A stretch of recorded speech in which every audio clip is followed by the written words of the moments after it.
visualization and intent. It's got nothing to do with standing in front of an imaginary opponent or even an opponent and imagining what you're going to do to that opponent. Oh yeah, you know, he's going to punch me, I'm going to block it, I'm going to hit him, I'm going to do this to him. Visualization and intent has nothing to do with that.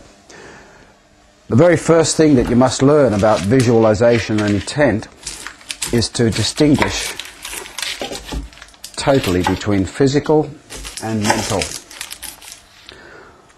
What the mind does must be totally divorced from what your body does in fighting. If your mind has to think about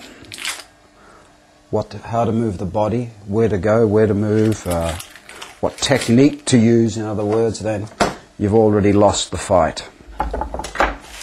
Might as well not even get into the fight in the first place. So you have to distinguish between physical and mental. It's much better to imagine or to visualize a non-physical thing when you're talking about self-defense.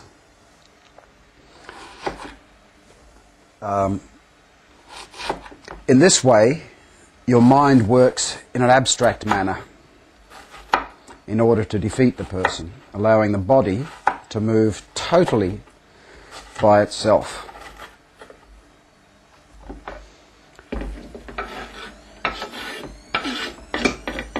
Just like that.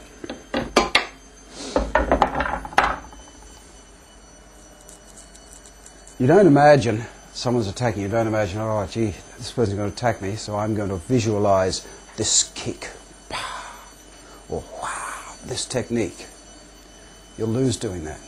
Because there's this gap between what the physical mind thinks and what the physical body actually does. So when you're visualizing and when you're trying to get the intent working to defend yourself, you don't think about the physicalness of the body. What you think about is mathematics. When you're learning about visualization and intent in self-defense or in the martial arts, you think about lines. That's all. You do not think about technique.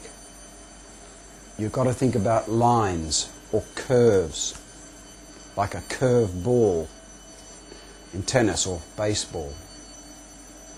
So what you have to do is, in the real world, when or if, heaven forbid, you're ever attacked, you don't think, oh gee, I'm going to do this to him.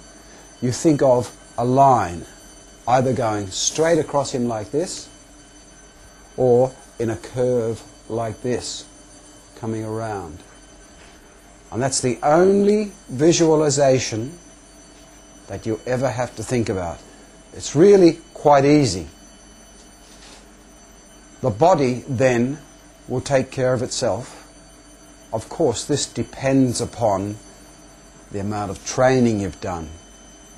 And the internal martial arts of Taiji and Bagua give you all of the internal work that you need in order to help your body to move correctly subconsciously.